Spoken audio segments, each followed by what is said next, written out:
What's up, friends? Dan Vega here, and today we are talking about security. We all know security is important, so this is something we need to get right. One of the things that I love about Spring Security is that it's secure by default. What does that mean? That means if you select it as a dependency over at start.spring.io, or you include the dependency in your application, when you go ahead and run the app, it is going to generate a username and password for you and then lock everything down. So if you want to get to something, you have to open it up.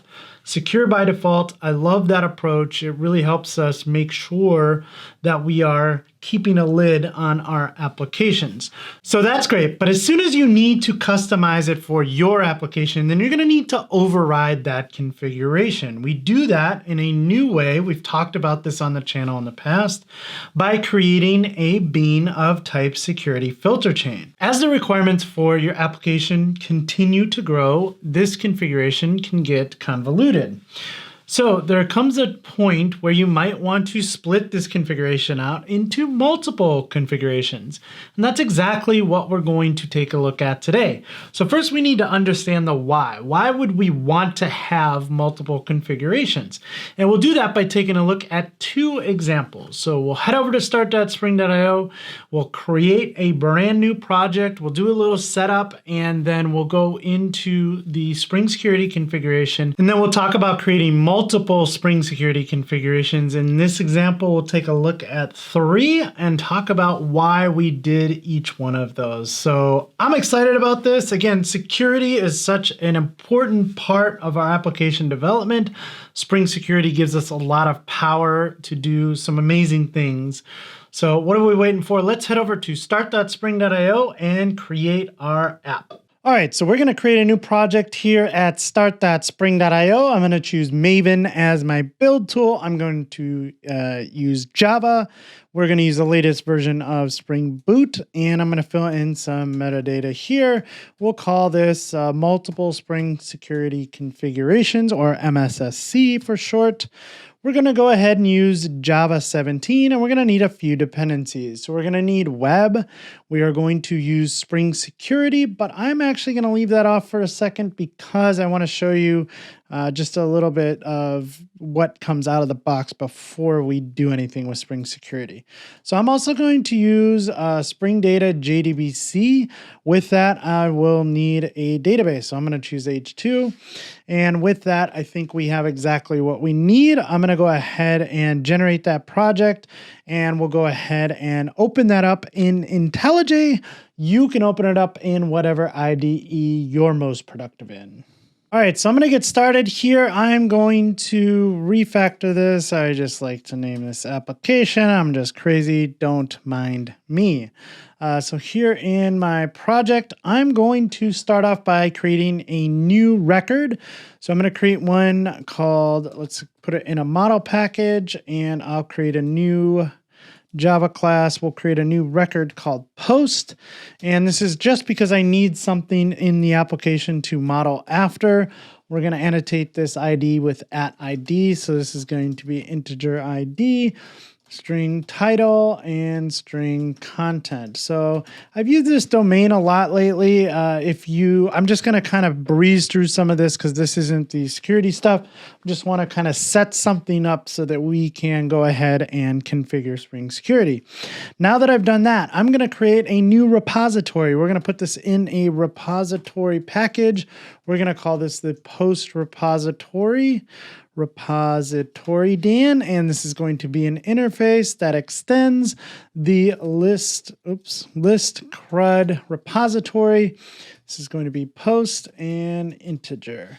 Okay, so once that's there, we can go ahead and close that. Now what I need to do is create a couple of controllers. So I'm going to start with a home controller, and we need to put this in a package called controller. So let's say home controller. And this home controller is going to be a REST controller. And basically we're going to have two mappings, one for our root and then one for private. So let's do that. Public string home, and that is going to return hello home. And then this is going to return a string, and we'll call this secure. And this is going to return secured. All right. So now that we have a home controller, we need one more controller. And we're going to go ahead and create a Java class called post controller. So this post controller is going to be a way for us to kind of list out all the posts in the application. So we'll use /API/posts as the request mapping. And to get all of the posts in the system, I will need to use that repository. So I will say private final post repository. We'll get an instance of this through constructor injection. And then what I'll do is I'll have a get mapping for API posts that returns a list of posts. We'll call this find all. And then we will return the repositories find all. So there we go. We have a good start here. We probably need just two more little things inside of the resources folder. We are going to need a schema. We are using Spring Data JDBC. We need to set up the schema for this. So I'll create a new file called schema.sql, and we'll just paste that in here. So we're creating a table called posts with 3 columns, ID, title, and content, and we're just inserting one row there. Then we'll go into our application.properties, and we will say that we don't want to generate a unique name for that database. We're going to use a data source name of blog, and we want to enable the H2 console. So I want to do this because I want to take a look at something here. If we go ahead and run this,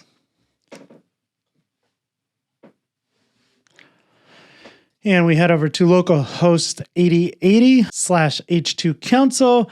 We can visit the JDBC URL for our data source blog and connect to that. And we can click on post and we can see that we have our single post in there. So far, so great. Now we need to introduce Spring Security. So I'm going to add this dependency manually. This is something we could have added from the Spring Initializer, but I'm just going to add this manually. So let's say we need a dependency of Spring Boot Starter Security. That will come from there. We'll save, we'll refresh Maven, and get our dependencies pulled in. Now, if we go ahead and restart our application and we try to visit our H2 console, it's going to ask us for a username and password. So if we look at our console, we'll see that, hey, we do indeed have a randomly generated password here, and we have a username of user. Everything in Spring Security is secure by default. So that is why this is getting locked down. So we're going to say user, here's our password. There's our blog. Let's connect to it. Oh no, we have an error. So I've done a video on this in the past and using the H2 console with Spring Security, but we're going to take a little bit of a different approach today. And this is where scenario 1 comes in. What if we want to set up some Spring Security configuration for our H2 console? Again, in the past, in another video, I've kind of mixed it in with our normal configuration. But this seems like a good thing to separate out into its own configuration, right? So cool. So anytime that we need to override the defaults in Spring Security, we need to create our own configuration. All right, so we're going to start with creating a new Java class in a config package, and we'll call this security config. And what we need to start with is we are going to enable web security, and we are going to add the @configuration annotation. That just says, hey, we're going to go ahead and scan for bean definitions here. So we are going to start with a bean. So we're going to create a new bean. Again, I've covered this new component-based configuration in the past. I'll leave a link to those videos in the description below. But I want to create a bean of type security filter chain, and we're going to call this one the H2 console security filter chain. And this is going to take in our HTTP security. We'll call this HTTP, and what we're going to return is http.build. This will throw an exception. So what we need to do is set up set up our security configuration for the H2 console. So what we want to do is we're going to use authorize HTTP requests. This is the new Lambda DSL. If you're interested, I did a video on this as well. And all we're doing here is we're going to say that, hey, when we run across something that looks like H2 console, and we're going to use an ant path matcher here. So let's say ant path request matcher. And when it looks like this H2 console /*, what we want to do is we want to go ahead and permit all. So that's one step. Again, I'm kind of covering a tutorial that I did in the past, but this is just to get started. So to make everything available, there's also two other quick steps that we got to do. So for CSRF, we need to go ahead and say CSRF.ignore request matchers, and we will say, ignore. We have to say ignore request matchers, and this is going to take an ant path request matcher as well. And we'll say ant matcher, and then we'll also go ahead and say H2 console and **. So that's one thing. And then the other thing we need to do is we need to say for headers dot options dot disable. So these three things will make it so that we can basically open up the H2 console. And again, this is probably something we'd only use for development mode. So if you wanted to say stick a app profile annotation on this, you could.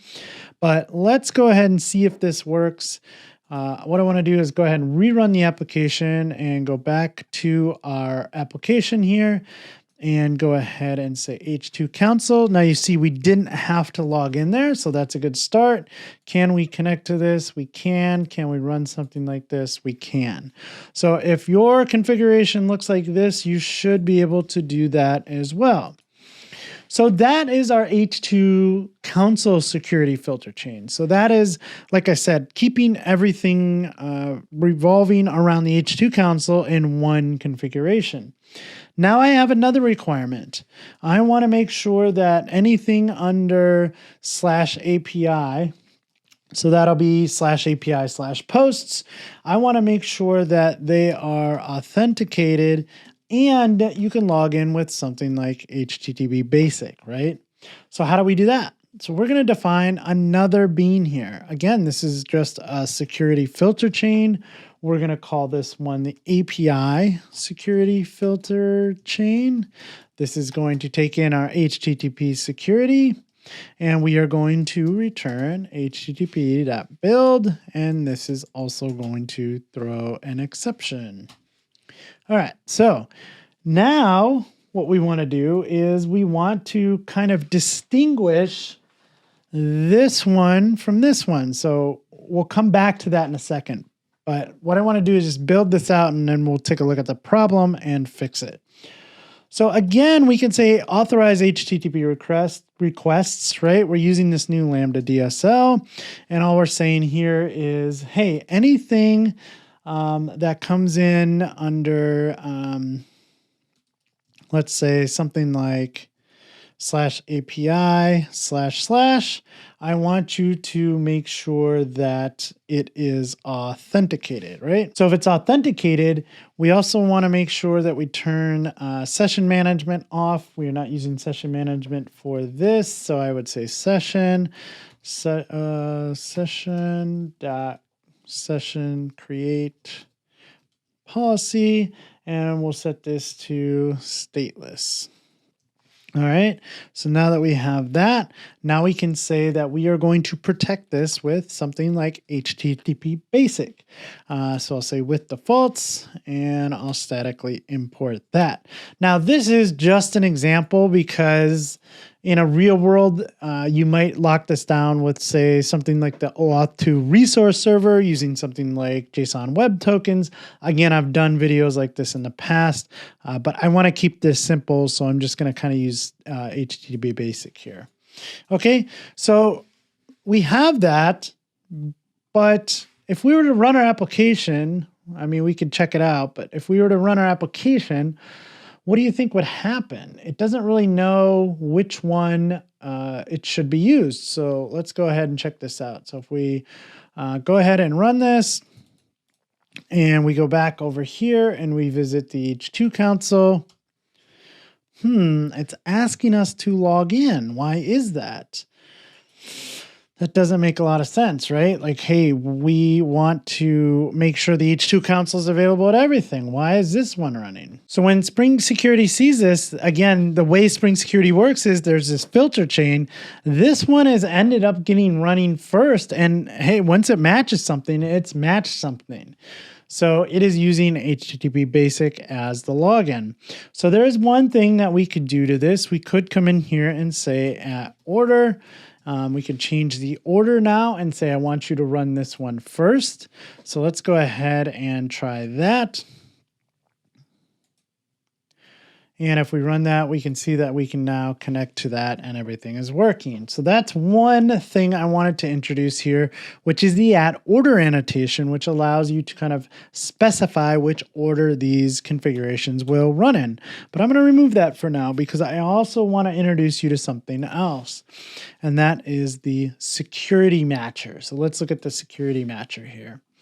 So the security matcher allows configuring the HTTP security to only be invoked when matching the provided pattern. So this method creates an MVC request matcher if Spring MVC is in the class path, or creates an ANT path request matcher if not. So MVC is on the class path, so that's what's happening underneath the hood. So in this case, an MVC matcher is exactly what we want. We can say /API /*. And now down here, instead of looking for something specific, we already know we're there. So we can say any request, I want you to make sure that they are authenticated.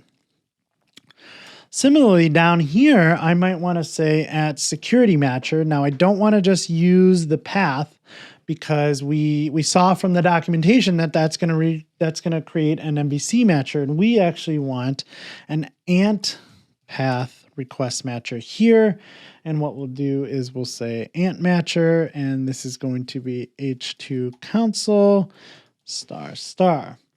So now when we're in here, we can still do this. We can permit all. We can probably get rid of this. I'll leave that for a second. So now we have our two configurations.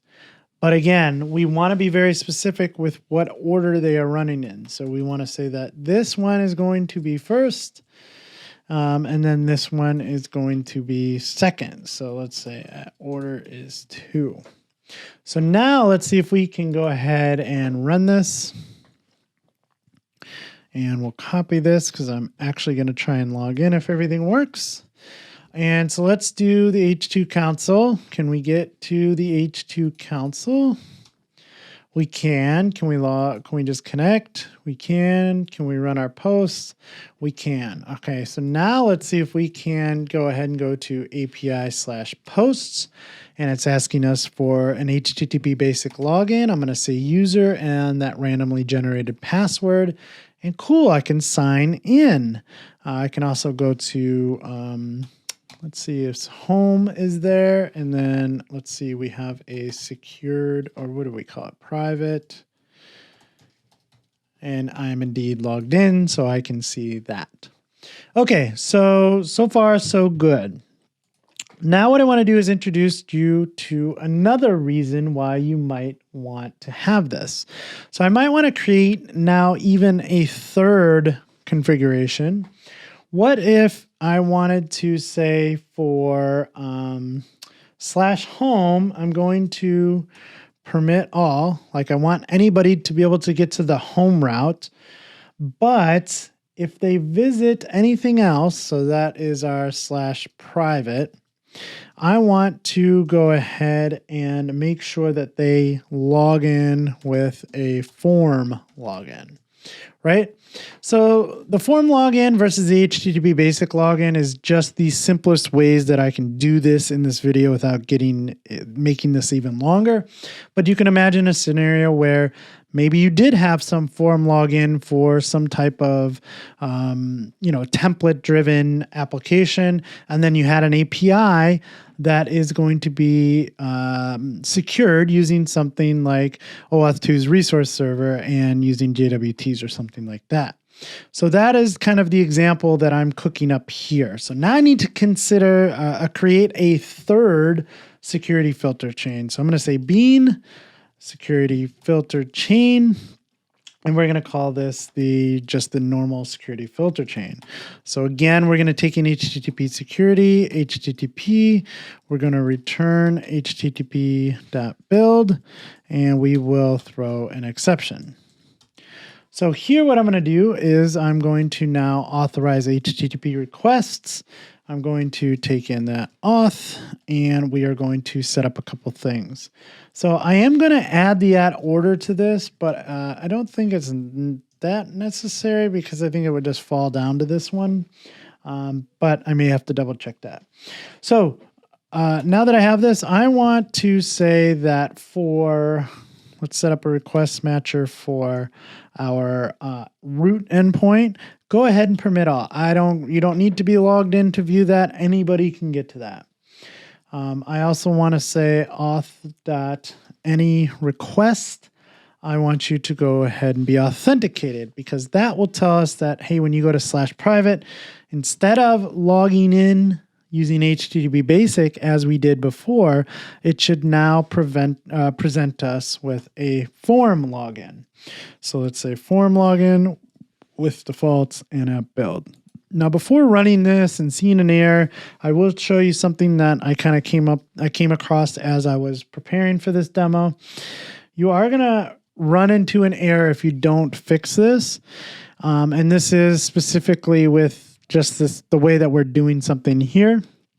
I turned on trace logging for Spring Security, and I found out that /error was coming up and then redirecting me.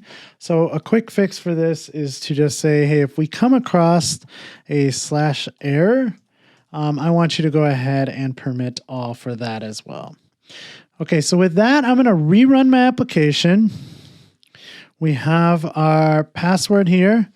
Let's start with /home. We should not have to log in there. Great. If we go ahead and go to private, that is going to present us with a form login. So we can say user and pass. Great. We are at the secured. Now, if we go to /API/posts, it's going to present us with an HTTP basic login, and we can log into that. And then finally, if we go to our H2 console and connect, we can see the information in our database. Awesome. So that was a lot to get around. I know this isn't all of these together, probably not something that's that common, but I could see it being used, especially these two right here. I would definitely do this so that my developers didn't have to log in. Again, I would probably add an app profile annotation here, but I could definitely see, two different types of logins in a larger monolithic application. So this is how you do it. I know I've gotten some questions around how I can create multiple security configurations. So I hope that we were able to walk you through both the why and the how here. All right, thank you for sticking around to the end of this tutorial. I really hope you learned something. We had a lot of fun. Again, Spring Security is important. We took a look at why we might want to have multiple configurations, and we went through and implemented that. So hey, if you found value in this, do me a big favor, friends. Go ahead and leave a thumbs up, subscribe to the channel, and as always, happy coding.